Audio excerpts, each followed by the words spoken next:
మీ పిల్లలు ఎవరైనా సన్యాసం తీసుకుంటారని మీరు ఒప్పుకుంటారండి? ఓ కుమార్ గారు మీరు చాలా ఇన్స్పైర్ చేశారు మా పిల్లల్ని. సో ఇప్పుడు మా పిల్లోడు వెళ్ళి మొనాస్ట్రీలో జాయిన్ అవుతా అంటున్నాడంటే ఇంటికి తీసుకెళ్ళి అవునా ఇంటికి అరే నేను క్లాస్లో జాయిన్ చేసింది ఆరుష్ నువ్వేదో బాగా చదువుకోవాలని, కానీ నేను ఆడ మొనాస్ట్రీలో మాంకగా మారడానికి అక్కడికి వెళ్ళి జాయిన్ అవుతాను లాచి లెంపకాయ కొట్టి నెక్స్ట్ డే నుంచి ఏం వదిలే ఏదాలు yoga, no yoga for you. ఒకవేళ మన పిల్లలు ఎవరైనా ఉత్తమాధికారులు అయ్యుండి చెప్తున్నానండి అలా ఎవరైనా అన్నారనుకో, మనం వాళ్ళని చెప్తున్నాను. శంకరాచార్య మదర్ కూడా లేక మనలాగానే అవును. అది అర్థం కావాలంటే ఫెరారీ కారు గురించి అర్థం కావాలంటే మనం అంతా టాయ్ కార్ని పట్టుకొని ఎలాడుతున్నాం. వాడు ఫెరారీ కారు గురించి is asking Ferrari car you will never understand. Shankaracharya తల్లికి ఫెరారీ కారు గురించి ఏం తెలుసు?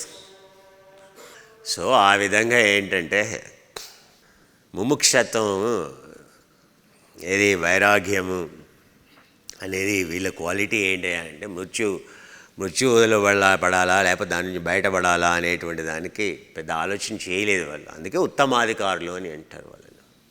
అధికారులు కాదు, ఉత్తమాధికారులు. ఆ లెవెల్ ఆఫ్ సీరియస్నెస్ ఉంటాయి. సో ఏ విధంగా అధమాధికారులు, మధ్యమాధికారులు, ఉత్తమాధికారులు, ఇది 3 కేటగరైజేషన్ ఆర్ 5 కేటగరైజేషన్. క్షిప్త అన్నమయ కోశంలో ఉండేటువంటి వాడు క్షిప్త అంటాం.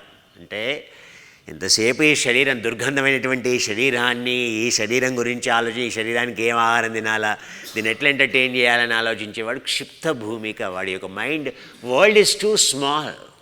క్షిప్త means buried, very primitive, rodent. భూమిలో పెరిగేటువంటి జీవులను ఏమంటాం? రోడెంట్స్ అని అంటాం.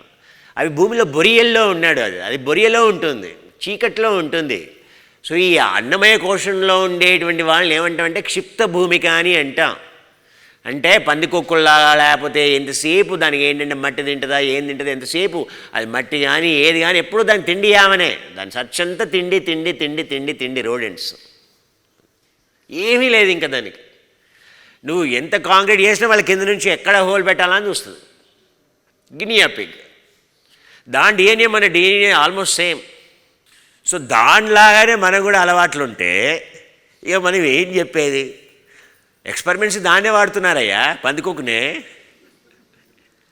ఎందుకంటే దాని డిఎన్ఏ మన డిఎన్ఏ సేమ్ ఉంది. ఆ క్వాలిటీ మన లోపల ఉండటం వల్లనే ప్రాబ్లం. దానికి క్షిప్త భూమిక అంటాం. విక్షిప్త అనేటువంటి వర్డ్ ఎక్కడి నుంచి వచ్చిందని చెప్తున్నాను. ఆ తర్వాత మూఢభూమిక అని అంటాం. మూఢభూమిక అని అంటే ఇక వీడు బొరియలో ఉన్నాడంటే బొరియ బయటికి వచ్చి ఆయన బొరియనే ప్రపంచం అని అనుకుంటుంది అంతే. ఇంకా నూతిలో కప్ప మూఢభూమిక అంటే అదే ప్రపంచం. దాన్ని బట్టిన ఏది కుందేలు 3 కాళ్ళు అంటే 3 కాళ్ళు. చూస్తూ కూడా చెప్పినా కూడా అర్థం కాదు. I'm not able to grasp sir, నాకు ఏందో అర్థమైతే లేదు సార్. ఢిల్లీ ఆస్మాన్ ఫరక్.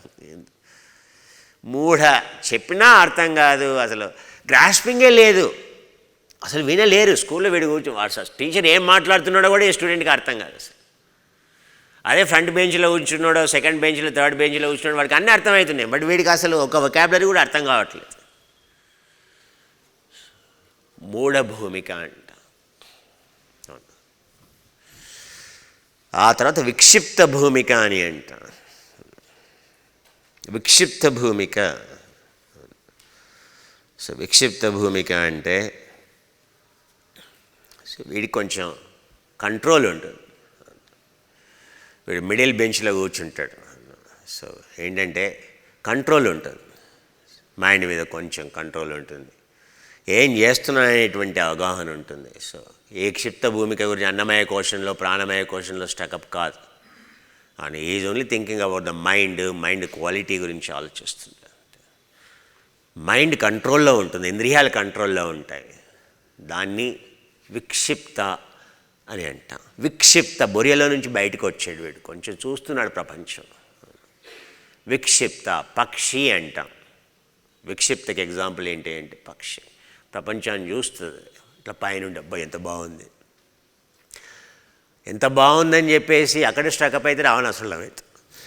అందుకే మనోమయ కోశం ప్రాబ్లం ఏంటంటే మంత్రము, తంత్రము, సౌండ్, మ్యూజిక్ ఇవన్నీ మనోమయ కోశం మీద పనిచేసేవి. అది ఎక్కువైంది, రావణాసురులం అయిపోతాం. కండిషనింగ్, విశ్వామిత్రులం అయిపోతాం. God stuck up at mind level. So ఇది వీటిని ఏమంటామంటే విక్షిప్త భూమిక అని అంటాం, పక్షి అని అంటాం. అవకాశం వస్తే ఎగిరిపోతాడు వీడు. సో అలా మేనక కనపడిందో లేదో అయిపోయింది, వీడిది ఎగిరిపోయింది, వీడి యొక్క తపస్సు ఎగిరిపోయింది. వైరాగ్యం లేదు, వీళ్ళు వైరాగ్యం గురించి తపస్సు చేయట్లేదు, సిద్ధుల గురించి చేస్తున్నారు. గ్రాహ్య విషయాల్లో చేసేటువంటి ధ్యానాన్ని విక్షిప్త భూమిక అని అంటాం. ఆ తర్వాత ఏకాగ్ర భూమిక అని వస్తుంది. గ్రహణ విషయాల్లో జరిగేటువంటి ఏకాగ్ర అంటే వేడి మంత్రాలు తంత్రాల వల్ల రాదు ఏకాగ్ర భూమిక అని. ఏకాగ్ర భూమిక అని అంటే ధారణ. ఆ తర్వాత ఏకాగ్ర భూమిక అంటే పర్వతంతో పోలుస్తారు. దానికి ఒకే ఒక చివర ఉంటుంది పర్వతానికి, ఓన్లీ వన్ శిఖర ఇట్ హ్యాస్. ఏకాగ్ర, పైన ఒకటే ఉంటుంది, కింద ఎంత విశాలంగా ఉన్నా పైన ఒకటే ఉంటుంది, మొనది ఏరి ఉంటుంది, శిఖరము అని అంటాం. అందుకే హిమాలయాలకి ఏకాగ్ర భూమిక, అది మౌంటైన్స్తో పోలుస్తారు, హిమాలయన్ పీక్స్తో పోలుస్తారు. You take Dhaulagiri, you take any Himalayan peak, sharp edged, sharp edged, ఏకాగ్ర, మొనదేలిన, చివరన, అగ్రభాగాన 8 భూమికలు. ఆ తర్వాత వచ్చేది లోటస్, తామర పువ్వు. వైరాగ్యం, విరాగం, దాన్ని నిరోధ భూమికలని అంటాం. 8 levels of 8 kinds of the lotus. దాన్ని చివరి పతంజలి అతయోగానుశాసనం చెప్తున్నాడు. అంటే ఆ అతయోగానుశాసనం అని ఎందుకు చెప్తున్నాడంటే, అయ్యా ఇది మాత్రమే విధానం. ఇక మీలో 5 రకాల వ్యక్తులు ఉంటారు. సో ఆ మొదటి శ్లోకాన్ని ఒక కామెంటరీ, ఆ మొదటి శ్లోకం యొక్క అర్థం ఏంటంటే, అతయోగానుశాసనం అంటే క్షిప్త, మూఢ, విక్షిప్త, ఏకాగ్ర, నిరోధ భూమిక, పంచభూమిక. అది మొదటి శ్లోకం యొక్క అర్థం. మొదటి శ్లోకం అర్థం అందులో ఏం లేదు. ఫస్ట్ శ్లోకం అనగానే పతంజలి ఈ 5 గుర్తు రావాలి. క్షిప్త, మూఢ, విక్షిప్త, ఏకాగ్ర, నిరోధ భూమిక. నిరోధ భూమిక అంటే ఎన్లైటన్మెంట్. సమాధి అంటే ఓన్లీ ఏకాగ్ర భూమిక. విక్షిప్త అంటే సిద్ధులు. మూఢ అంటే మూడిడే, వాడికి ఏమీ అర్థం కాదు. Got stuck up at body level, క్షిప్త భూమిక. బొరియా. అందుకే ఈ 5 క్లాసిఫికేషన్స్ ఒక్కొక్క కేటగిరీలో ఒక్కొక్క విధంగా చెబుతారు. సో నువ్వు ఏ లెవెల్లో స్టకప్ అయ్యావు, ఎక్కడా అయిపోయావు మనం అనేది మనం చూసుకోవాలి. ఆ బొరియలోనే ఉన్నావా, but we have become in lot, we have become human, we're no more a rodents, we're no more a mountain suppose to be. So అందుకే కాలేజన్ గురించి వచ్చింది కనుక లోటస్ కాలేజన్ ఏంది, లోటస్ ఏంది, తామర పువ్వు ఏంటి, ఆ తామర పువ్వు అనేది ఎందుకు బుద్ధుడు వర్గీకరించాడు, ఉత్తమాధికారులు అంటే ఏంది, మధ్యమాధికారులు అంటే ఏంది, అధమాధికారులు అంటే ఏంది, classification of 3, classification of 4, classification of 5. వాటిని ఈ వ్యక్తుల కేటగిరైజేషన్ 3 విధాలుగా విభజిస్తారు. 3 కింద, అధమాధికారులు, మధ్యమాధికారులు, ఉత్తమాధికారులు అని, లేదా 4 భూమికలు బుద్ధుడు చెప్పినట్టుగా, లేదా 5 భూమికలు, క్షిప్త, విక్షిప్త. అది much more detailed classification of the individuals. ఇది అర్థం కావాలి. నువ్వు 3 లెవెల్లో మాట్లాడే అర్థం చేసుకునే లెవెల్లో ఉన్నావా, 4 లెవెల్స్లో అర్థం చేసుకునే లెవెల్లో ఉన్నావా, 5 లెవెల్స్లో అర్థం చేసుకునే ఉన్నా. బుద్ధుడు కూడా 4 లెవెల్స్లోనే చెప్తాడు, బట్ పతంజలి 5 లెవెల్స్లో చెప్తున్నాడు. ఎందుకంటే బుద్ధుడు 4th లెవెల్ చెప్పనే లేదు, అందుకనే 5 levels. 4th is included in the 3rd itself. He only taught viraga. He never encouraged anyone for the raga. అందుకే Buddha is different. Buddha himself followed 5, but he taught only 4. Only నిరోధ భూమిక చెప్పాడు, ఏకాగ్ర భూమిక ఎప్పుడు బుద్ధుడు importance ఇవ్వలేదు. ఎందుకంటే అవన్నీ రావణాసురుని టెక్నాలజీ అబ్బో వద్దే వద్దు మనకి. విక్షిప్త భూమికకి ఆ తర్వాత ఏకాగ్ర భూమికి బుద్ధుడు ఇంపార్టెన్స్ ఇవ్వలేదు. సో బుద్ధుడు కూడా సాంఖ్యాన్ని చదివాడు, పతంజలి కూడా సాంఖ్యాన్ని చదివాడు. బాగా గుర్తుపెట్టుకోండి. అందుకే వొకాబులరీ ఈజ్ ద సేమ్. అందుకే పతంజలి ఏది మొదటి శ్లోకం సాంఖ్యా నుంచి వస్తుంది. ఆ వొకాబులరీ హిస్టరీ ఏంటి, అది ఆ పదం ఎప్పుడు వాడారు, ఎక్కడ వాడారు, ఎలా వాడారు, సర్వస్థివాదిని అని ఉంటుంది. ఏది మన మహాయాన ట్రెడిషన్లో సంస్కృతంలో ఉండేటువంటి బృహత్ గ్రంథాలు ఉన్నాయి కొన్ని ధ్యానం మీద. భూమికలు అనేటువంటి దాని మీద ఒక పెద్ద పుస్తకమే ఉంది, 7 వాల్యూమ్స్, 7 గ్రంథాలు ఉన్నాయి భూమికల మీద. తెలియనిటువంటి ప్రపంచం చాలా ఉంది మనకి. ఒక కొలేజన్ గురించి చెప్తేనే ఇంత చెప్పాల్సి వచ్చింది మీకు. ఎందుకు అలా చెప్తే కానీ కొలేజన్ విలువ ఏంటో తెలుస్తుంది. ఎందుకంటే ఇవాళ రేపు భార్యకి భర్త విలువ తెలియదు, భర్తకి భార్య విలువ తెలియదు, పిల్లలకి తల్లిదండ్రుల విలువ తెలియదు, తల్లిదండ్రులకు పిల్లల విలువ అంతకంటే తెలియదు. విలువ లేని బతుకులు, విలువ ఇవ్వని బతుకులు. We're so careless, we don't care, we selfish. నేను మీకు ఆ కాలేజీ గురించి చెప్పలేదనుకోండి, రేపు ఏదైనా ఎట్లా క్షిప్త భూమిక అండి, మూఢ భూమిక కాదు. నాకు కాలేజ్, నువ్వు వెళ్ళి డాక్టర్ దగ్గరికి వెళ్ళి కాలేజ్ అని, ఏందా కాలేజ్ అని చెప్పు. No one will explain. So అందుకే మీకు ఏదో మార్నింగ్ కబుర్లు చెప్పట్లా. మీ సోమరసాలో ఏ ఇంగ్రీడియంట్ ఉంది, ఆ తర్వాత చాక్లెట్ ఫ్లేవర్. చాక్లెట్ దాంట్లో ఇంకో ఇంగ్రీడియంట్ ఉంది, మెటబలైజర్ ఉంది. ఆ మెటబలైజర్ సిట్రస్లో లేదు, అందుకే అది 20 గ్రామ్స్ అయింది, పెరిగింది. ఇది 20 గ్రామ్స్ తగ్గింది, ఇది 10 గ్రామ్స్ మాత్రమే పెరిగింది. I'm explaining you why a serving size increased. Same size అంతకుముందు ఎంత ఇచ్చారో మీకు అంతే ఇచ్చాను, కానీ మీకు పల్చగా కనపడింది, రుచిగా లేదు. ఎందుకు చాక్లెట్ రుచి ఉండదయ్యా అంటే చాక్లెట్లలో కొన్ని దుర్గుణాలు ఉన్నాయి. ఆ దుర్గుణాలని తీసేస్తే ఆ వాసన పోతుంది, అది ఓకే. మనం కొన్ని బయోమాలిక్యూల్స్ వాడాలి, కొన్ని హర్బల్ ఎక్స్ట్రాక్ట్స్ వాడాల్సి వస్తుంది. ఎందుకనంటే ఇంత పెద్ద న్యూట్రిషన్ వాడినప్పుడు అవన్నీ అబ్జర్వ్ కావాలంటే you have to again supply some transcription factors. ఒక original DNA, undiluted DNA substances కొన్ని ఇవ్వాలి. ఇస్తే అప్పుడు నీ యొక్క సెల్ అనేది ఈజీగా అబ్జర్వ్ చేస్తుంది.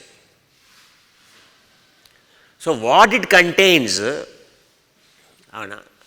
సో ఇది ఫారెస్ట్, ఏది కేరళలో ఫారెస్ట్లో ఇండిజీనియస్లీ ప్రొడ్యూస్ అయినటువంటి ఇలాయచీ, చిన్న ఇలాయచీ, స్మాల్ ఇలాయచీ, అది పెద్ద ఇలాయచీ కాదు, 12 mm ఇలాయచీ కాదు.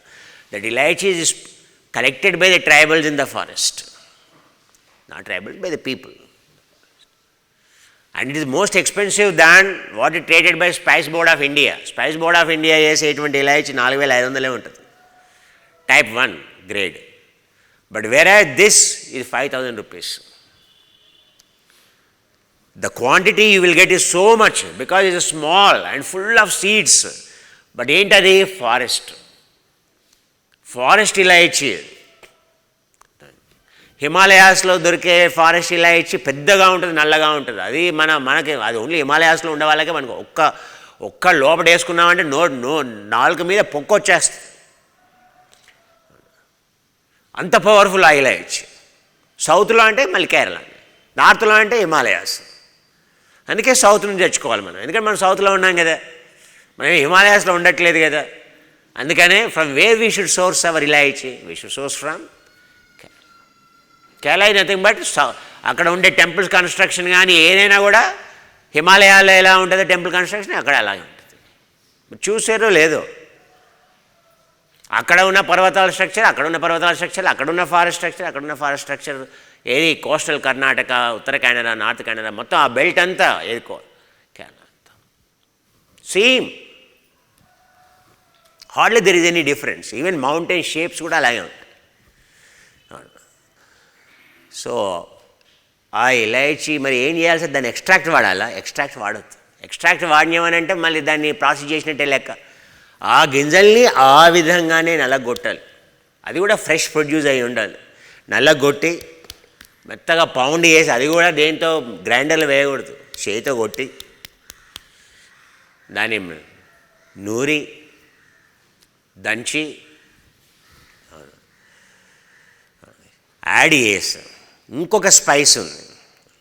ఎందుకు ఇలాయచి?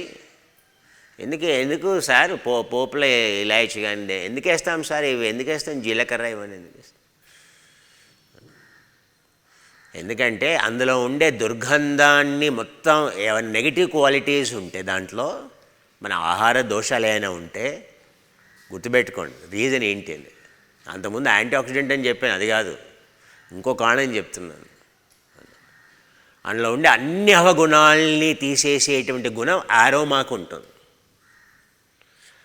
సుగంధ ద్రవ్యం ఆరోమా అని ఎందుకంటే ఆరోమాటిక్ అంటే దాని యొక్క షేప్ రౌండ్ హనీకోమ్ స్ట్రక్చర్ ఉంటుంది. వాటి యొక్క గుణం ఏంటి? ఇలాంటి దుర్గంధాన్ని తీసేసుకుంటుంది, పడనీయదు. అందుకే మన పూర్వీకులు ఎంతో మేధావులు. అందుకే మొత్తం స్పైసెస్ అన్నీ కూడా మనం వాడే సుగంధ ద్రవ్యాలన్నీ, సుగంధ అంటేనే ఆరోమాటిక్, అందులో ఉండేవన్నీ పవర్ఫుల్ యాంటీ ఆక్సిడెంట్ వదిలేసాయి. ఎందుకయ్యా అంటే ఆహారంలో ఉండే నిమిత్త దోషమైనా జాతి దోషమైనా ఆ తర్వాత దాంట్లో వచ్చే క్వాలిటీ లేకపోతే అందులో ఉండేటువంటి నెగిటివ్ క్వాలిటీ తీసేసేది స్పైసెస్. బాగా గుర్తుపెట్టుకోండి, క్వాలిటీ యాడ్ చేస్తున్నామా లేదా కాదు. యాంటీ ఆక్సిడెంట్ అంటావా ఏమంటావు? అందులో ఉండే నెగిటివ్ క్వాలిటీని తీసేసి స్పైస్ యాడ్ చేయలేదంటే ఆ యొక్క ఆహారంలో ఏదో ఒక దూషితం ఉంటుంది, ఏదో ఒక దోషం ఉంటుంది. బాగా గుర్తుపెట్టుకోండి, ఆహారం దూషితం అవుతుంది. సో ఈవెన్ నా మోడర్న్ ఫార్ములేషన్స్లో so people I used bioperine in the last. పెరిన్ అంటే మన మిరియాల యొక్క ఎక్స్ట్రాక్ట్ చాలా ఫేమస్, ఎందుకంటే అది మొత్తం అబ్జర్వ్ చేసేస్తుంది న్యూట్రిషన్, అమైనో యాసిడ్స్ కానీ ఏదైనా కూడా efficiently. It increase 100 times efficiency. Research shows. మీకు కావాలంటే శామీ ల్యాబ్స్ అని ఒకటి బెంగళూరులో ఉంటుంది. So they have done lot of research. So you can go through there website, you will get it. References కావాలండి, నేను రెఫరెన్స్ ఇవ్వడానికి లేదు, బట్ చెప్తున్నాను to give you the authenticity. ఆ తర్వాత బిర్యానీ మొగ్గ ఒకటి ఉంటుంది. బిర్యానీ మొగ్గ కాదు, బిర్యానీలో వేసి చాలా ఉంటాయి. అది ఎలా ఉంటుందంటే తామర పువ్వులా ఉంటుంది, చాలా గట్టిగా ఉంటుంది. అందులో ఒక చిన్న పాటు తీసుకొని నోట్లో వేసుకున్నా కూడా అసలు elaichi nothing in front of that. Elaichi smell అనేది పారిపోతుంది దాని ముందు, అది ఇంకా అంత పోటెంట్. అది కూడా ఫారెస్ట్ ప్రొడ్యూస్ అయితేనే ఆ స్మెల్ ఉంటుంది.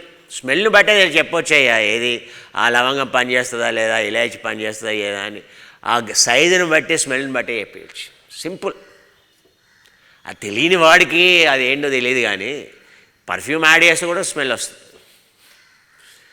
ఇలాయచి పర్ఫ్యూమ్ ఇప్పుడు ఏది మన మార్కెట్లో దొరికేవన్నీ అది ఏది నోట్లో వేసుకుంటే ఏమీ ఉండదు, కానీ స్మెల్ మాత్రం లవంగ స్మెల్ వస్తుంది, ఎందుకంటే వాడు దాని మీద స్ప్రే చేసాడు. ఏం చేస్తాం? అడల్టరేషన్. సో మీ సోమరసంలో 100 kgsకి 1 kg of that elaichi has to be used. ఆ తర్వాత 250 grams of that very powerful that molecule is. So వాటిని చూర్ణం చేసి ఆ powder now Somarasa what you had, they are so powerful, that smell is dominating. మీ బాడీలో మీ జాయింట్స్ కానీ బాడీ కానీ ఎనార్మస్ మార్పులు వస్తాయి ఈ సోమరసి. ఎందుకు ఎక్స్ప్లెయిన్ చేస్తున్నా అంటే 87 న్యూట్రియన్స్ నుంచి 105 న్యూట్రియన్స్కి జంప్ అయ్యామని. 105 ఇంగ్రీడియంట్స్ ఉన్నాయి ఇప్పుడు అందులో. The transition is a big leap. అందుకే the Somarasa will work differently. It's not like the old Somarasa at all. So అందుకని అది ఎలా చాక్లెట్లో చెప్పాను కదా, ఇంకా 10 grams ఎక్స్ట్రా న్యూట్రియంట్ మెటబలైజర్ ఉంది, వెరీ పవర్ఫుల్. దట్ ఈజ్ సిట్రస్లో it cannot be added because that is a fat soluble compound. Onion oil ఉంటుంది, అది నీళ్ళల్లో కూడా కరుగుతుంది, తెలుసా మీకు? రెడ్ ఆనియన్ ఆయిల్ అనేది ఆయిల్, అది కానీ నీళ్ళల్లో కరిగిపోతుంది. అలాగే ఈ మెటబలైజర్ యొక్క క్వాలిటీ ఏంటంటే నీళ్ళల్లో కరిగిపోతుంది. బట్ సిట్రస్ ఫ్లేవర్లో ఆరెంజ్ ఫ్లేవర్ ఈరోజు మీరు ఏదైతే తాగారో దాంట్లో అది లేదు మెటబలైజర్. ఎందుకు లేదంటే అది రెడ్ ఆనియన్ ఆయిల్ కాదు, అది రెడ్ ఆనియన్ ఆయిల్ కాదు, ఆ ప్రాపర్టీ లేదు దానికి. ఆ ప్రాపర్టీ గురించి చెప్పడానికి మీకు చెప్తున్నాను. కొన్ని ఆయిల్స్ వాటర్ సాల్యుబుల్ ఆయిల్స్ కూడా ఉంటాయని చెప్తున్నాను. ఆయిల్ అనగానే insoluble, even water soluble, partially soluble, అన్ని రకాలు ఉంటాయి, గుర్తుపెట్టుకోండి. ఆయిల్ అనగానే నీళ్ళల్లో డిజాల్వే కాదనేటువంటి అపోహలు ఉండకండి, అది కూడా చెప్తున్నాను.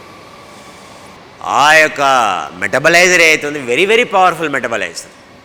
అది మీ జాయింట్ ప్రాబ్లమ్స్ని, బాడీని తేలిక చేసేది, మెటబాలిజాన్ని పెంచేది, అంటే రెగ్యులేట్ చేసేది అన్నిటి. ఏఎంపిక్ యాక్టివేటర్ కాదు, metaboliser is different. What I'm mentioning is, so it's my duty to tell you, because if I don't tell you how do you know what it contains. అందుకే నేను రుచి చూస్తే కనుక చెప్పాలి అందులో ఏముందో. అప్పుడు తెలిస్తే అప్పుడు దాని పట్ల గౌరవభావం పెరుగుతుంది, లేకుంటే చులకన భావం ఉంటుంది. ఏమి ఇస్తున్నా సార్ ఉదయం పూట ఎందుకు ఈ పనికిరాని దాగాలనా ఇప్పుడు, ఇటువంటి ఏదో ఒకటి పోస్తారు. సో అది కాదు కదా. So you should know every molecule. If I go on explaining, because these are the new molecules added, but there is no such a product in the market, but you already have those capsules, AMPK capsules. ఇందులో 10 milligrams ఉంది, చెప్పాను కదా. ఏఎంపికే activated 10 milligrams ఉంది సోమరసాల్లో, అంతకంటే ఎక్కువ add చేయలేదు. అంతేకాదు ఇంకా పవర్ఫుల్ యాంటీ ఆక్సిడెంట్స్ ఉన్నాయి. ఆ స్పైసెస్ అనేవి అది ఆర్డినరీ స్పైసెస్ కాదు. ఆ స్పైసెస్ మీకు సోర్స్ కూడా దొరకదు కేరళలో. ఎవరు లేరండి, ఫారెస్ట్ ప్రొడ్యూస్ కలెక్టర్స్ లేరు. దాని ప్యూరిటీ మెయింటైన్ చేసే ఎక్కడైతే కలెక్షన్ సెంటర్లు ఉన్నాయో అక్కడి నుంచే మనం సోర్స్ చేసుకుంటే గొడవ లేదు అసలు. లేకపోతే కష్టం, దొరకదు, మెటీరియలే దొరకదు. అనుకుంటున్నాం మెటీరియల్ దొరుకుతుంది, కానీ దొరికే మెటీరియల్ దాని క్వాలిటీయే లేదు. ఏదైనా కూడా you have to hand pick. You should know the specification. You should know in detail what it contains, what it is, what is the aromaticity ఏంటి, దాని పొటెన్సీ ఏంటి, దాని ఇదేంటి, అది ఉందా లేదా, ఇవన్నీ చూసుకొని మనం తీసుకోవాలి. మీ ఇంట్లో ఏదైనా. అందుకే నేను ఎప్పుడు మార్కెట్లకు, సూపర్ మార్కెట్లో ఇలాంటి దాని మీద నా మేధావితనం ఉపయోగించాలి. కానీ చికెన్లు ఇక మా కిచెన్లో ఇక మాట్లాడుతూ సూపర్ మార్కెట్కి వెళ్ళి ఇది కాదు అది కొను, ఇది కాదు అది కాదు, అవన్నీ ఆటోమేటిక్గా వస్తాయి. చెప్తున్నా అండి, ఏ లెవెల్ ఆఫ్ స్టాండర్డ్స్ ప్రమాణ అనేది చెప్తున్నాను. యూ షుడ్ నో ద ప్రమాణ స్టాండర్డ్స్. ఎందుకు చెప్తే ఇలాయచీ వాడట్లేదా ఇంట్లో? మరి మీ ఇంట్లో వాడే ఇలాయచీ ఏ క్వాలిటీ ఉంది సార్ అడిగితే మీకు ఐ హ్యావ్ నో ఐడియా. పక్కన దొరికింది తెచ్చుకుని బాగానే ఉన్నది సార్. అదే బాగానే ఉన్నదానికి నేను బాగానే రాసిన అంటే అవునా అర్థం ఉందా? పరీక్ష బాగానే రాసిన. వాడు 30 మార్కులు వచ్చినాయి 100 మార్కులకి. అవునా అండి, వాడు బాగానే రాసిన అన్నాడు. అదే చెప్తున్నా. ఇలాయచీ వాణ్యం అంటే ఇట్లా ఏమి ఇలాయచీ వాణ్యం బాగానే ఉంటా సార్. నేను నాకు నువ్వు చెప్తున్నావా, నువ్వు భలే ఉన్నావు. కుంకుమ పువ్వు, సో మీరు చూపెట్టారు కదా అది ఆ ఒరిజినల్ కుంకుమ పువ్వు ఎలా ఉంటుంది, type 1 గ్రేడ్. ఒక్క స్మాల్ ఒక స్ట్రాండ్ చాలు. మొత్తం 1 లీటర్ నీళ్ళ యొక్క రంగును మార్చడానికి ఒక స్ట్రాండ్ చాలు. కానీ లైట్కి ఎక్స్పోజ్ చేయకూడదు. లైట్కి ఎక్స్పోజ్ చేస్తే మొత్తం ఆక్సిడైజ్ అయిపోతాయి. సాఫ్రన్ అదే. అందుకే సాఫ్రన్ ఏం చేయాలి, డార్క్ ప్లేస్లో పెట్టాలి. సాఫ్రన్ నీళ్ళని అంతకంటే యాంబర్ గ్లాస్లోనే స్టోర్ చేసుకోవాలి. సాఫ్రన్ వాటర్ని అది మీ రిఫ్రిజిరేటర్లో ఉండే లైట్కి ఎక్స్పోజ్ అయినా కూడా దాని ప్రాపర్టీ పోతుంది వితిన్ 1 వీక్. అందుకే ఎప్పుడు ఎప్పుడు కూడా సాఫ్రన్ అంటే ఫ్రెష్గా ప్రిపేర్ తీసుకోవాలి వెంటనే, లేకపోతే ఆక్సిడైజ్ అయిపోతుంది. ఒకవేళ స్టోర్ చేయాలంటే డార్క్ ప్లేసు, కూల్ ప్లేస్లో స్టోర్ చేయాలి. అందుకనే కాశ్మీర్లో మాత్రమే అది పెరుగుతుంది. ఎందుకంటే కాశ్మీర్లో ఉండే ఆ టెంపరేచర్కే అది సర్వైవ్ అవుతుంది. అందుకని టెంపరేచర్ పెరిగిందంటే ఆక్సిడైజ్ అయిపోతుంది సాఫ్రన్.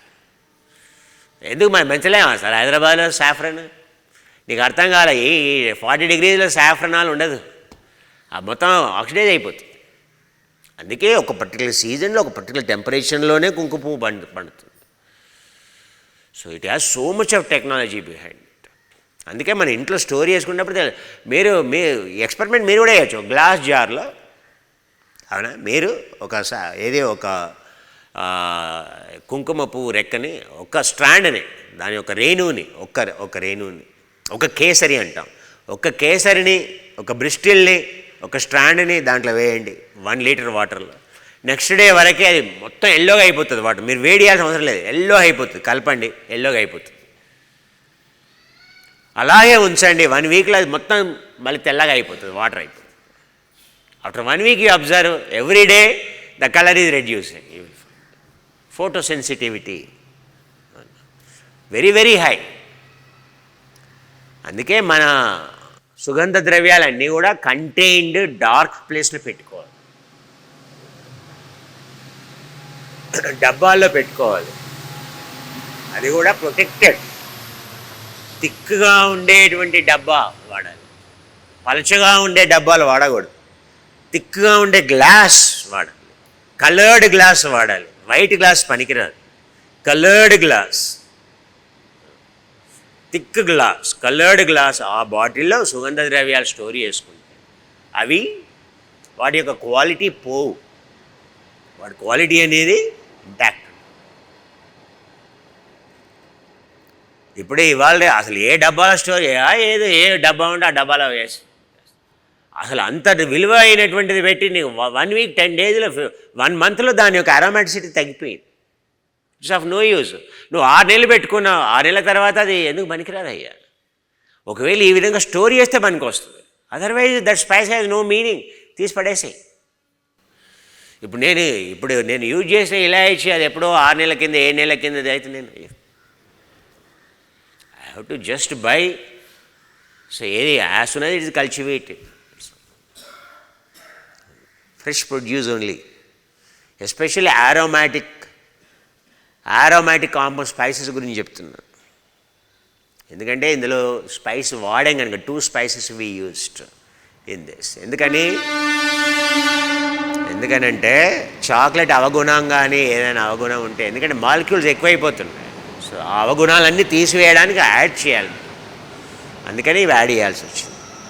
అందుకని దాని స్మెల్ సూపర్గా ఉంటుంది, కానీ నోట్లో పెట్టుకునేసరికి కొంచెం టేస్ట్ కొంచెం ఘాటుగా అట్లా ఉంటుంది. సో రేపు ఫుల్ డోస్ తాగితే మీకు దాని టేస్ట్ తెలుస్తుంది. మీకు నిజంగా టేస్ట్ కావాలంటే ఏముందండి, కొంచెం పంచదార వేసుకోండి, కొంచెం కావాలంటే టేస్ట్ కావాలంటే చెప్తున్నాను, కొంచెం మిల్క్ కలుపుకోండి, అద్భుతంగా ఉంటుంది. సో మీకు అలాంటి రుచి కావాలంటే రుచి గురించి చేయట్లేదు కదా నేను, బాగా గుర్తుపెట్టుకున్నాను. రుచి వస్తుంది ఆటోమేటిక్, నెక్స్ట్ టైం రుచి వస్తుంది. Eat Somarasa body has to process differently. Adaptogenic physiological processes, physiological changes, అడాప్టేషన్స్కి రాదు వాడేది సోమరస. అందుకనే every batch has to be different. It should not have molecule ఒక 2-3 మాలిక్యూల్స్ కొత్తవి ఉండాలి. ఆ చేంజ్ ఉంటేనే దాని ఆరోమా కానీ అవి చేంజ్ ఉంటేనే అప్పుడు మన శరీరానికి అది ఒక కొత్తది. ఇప్పుడు మీరు ఇచ్చే సోమరసం మీ శరీరం will perceive as a nutrient, no more old nutrient. నిన్నటి వరకు వచ్చిన న్యూట్రియంట్ లాగా చూడదు ఇప్పుడు మీరు తాగే సోమరసం, entirely different nutrient. That's how DNA programming is done. So now your DNA is already, your liver already learnt, your intestine already learnt, oh this is a new molecule, this is a way to produce, this is a way to process it. Already it evolved a methodology. ఇప్పుడు మీరు రాయి గంట సేపు అయిందో లేదో, already your system evaluated, already it evolved the processes. ఎందుకు నా అదే సోమరసం ఇస్తే can I trigger all these new physiological adaptations, biochemical reactions? Impossible. మన శరీరం అది అడుగుతున్నది, డైవర్సిటీ. మన కణం అది అడిగితే మనం వెళ్ళి ఈరోజు ఏ ఐస్ క్రీమ్ తిందామా, ఏ రెస్టారెంట్లో అడుగుదామని మనం రుచులు వెతుకుంటాం. అది చెడగొట్టే రుచులు. కానీ ఇక్కడ ఈ సోమరసంలో ఉండేటువంటి రుచి ఎందుకు మారుతుందయ్యా అంటే మాలిక్యూల్స్ వల్ల మారుతుంది. ఎందుకు మారాలంటే change for the better, and that is how cell gets program. అందుకే చెప్పాను, you should never be under the deal. నేను 2 నెలల కింద వాడాను. 2 నెలల కింద అంటే అది ఆ వర్షన్ చాలా పాతదని అర్థం. So always Somarasa is always, every version is different. The next version చెప్పాను కదా, అందులో what I'm going to add also I already told. Sir ఇప్పటికే చిక్కిపోతున్నాను సార్, ఇంకేం యాడ్ చేయకండి సార్, చాలండి. మీరేం చిక్కిపోవట్లా, మీరు బాడీ లైట్ అవుతుంది. ఇప్పుడు ఈ సోమరసంతో మీ జాయింట్స్ అన్నీ ఫ్రీ అయిపోతాయి చూడండి. ఆ తర్వాత మీ బాడీ చాలా తేలికైపోతుంది. ఒక 2-3 డేస్లో మీకు ఆ డిఫరెన్స్ తెలిసిపోతుంది. ఇంకా నెక్స్ట్ వచ్చే సోమరసానికి chocolate version will be different, అది సూపర్గా ఉంటుంది. ఎందుకంటే దీంట్లో ఈ అరోమాటిక్ కాంపౌండ్స్ యాడ్ చేయటం వల్ల ఫైనల్ టేస్ట్ అనేది మనం ఎక్స్పీరియన్స్ చేసిన టేస్ట్కి ఫైనల్ టేస్ట్కి తేడా వస్తుంది కొంచెం. అది we can only rectify in the next batch, గుర్తుపెట్టుకోండి. అందుకే చెప్తుంది, if you want to make it taste the chocolate is superior to citrus, there is no doubt. Still I'm saying, ఎందుకంటే it has 10 grams extra metabolizer, and that metabolizer makes body lighter. Not only collagen, that metabolizer also is doing the same function. Very powerful metabolizer. 10 grams, very expensive metabolizer, imported from Malaysia. Only in Malaysia they produce that molecule. Nowhere in the world they produce. Only in Malaysia, Malaya produce చేస్తారు ఆ nutrient. It is imported from there. So కాళ్ళని ఎదురుగా ఉంచండి, మోకాళ్ళని free చేయండి. మనం తాగేది ఏంటి, మనం వేసేది ఏంటి, ఇన్పుట్ ఏంటి, దాంట్లో ఉండే కాలేజిన్ ఏంటి, కాలేజిన్లో ఎన్ని రకాలు ఉంటాయి, వెజిటబుల్ కాలేజిన్ ఏంటి, ఇంకో బయో కాలేజిన్ అని కూడా చెప్పాను, ఇంకా చెప్పాలి. అది ఏ స్పెసీస్ ఆఫ్ ప్రొడక్షన్ అంటే, so through bacterial route, fungus రూట్లో ప్రొడ్యూస్ చేసేటువంటి ఫంగస్ రూట్లో ప్రొడ్యూస్ చేసేటువంటి కాలేజిన్ ఉంటుంది. ఆ ఫంగస్ రూట్లో ఆ స్పెసీస్లో ప్రొడ్యూస్ చేసే కాలేజిన్ కూడా very expensive. It's very very powerful, very very expensive. మన దాంట్లో ఆ కాలేజిన్ కాంబినేషన్ కూడా ఉంది. ఆ కాలేజిన్ కూడా మైక్రోగ్రామ్లో ఉంటుంది, 100 micrograms ఉంటుంది. ఏది 10 gramsలో, because it super expensive. Fungus produced collagen అనేది బయోరియాక్టర్లు ప్రొడ్యూస్ చేస్తారు. ఆ స్పెసీస్ మన ఇండియాలో లేదు, ఓన్లీ ఇన్ అబ్రాడ్లో ఉంది. Only Japanese, Koreans, China are having that. అందుకని నేనేం కబుర్లు చెప్పట్లేదు మీకు, ఎందుకంటే మీకు ఇవన్నీ ఇన్ఫర్మేషన్ దొరికే కూడా నెట్లో వెతికినా కూడా దొరకదు. కాలేజన్ ఏది మీకు దొరికేదంతా ఫిష్ కాలేజన్, అంతా నాన్ వెజిటేరియన్ కాలేజన్ గురించి ఉంటుంది, కానీ వెజిటేరియన్ కాలేజన్ గురించి ఎవడు మాట్లాడలేడు మీతో. I'm telling, no one can even talk to. ఎందుకంటే ఒక యోగి అంటే ఈజ్ ఫార్ అడ్వాన్స్డ్.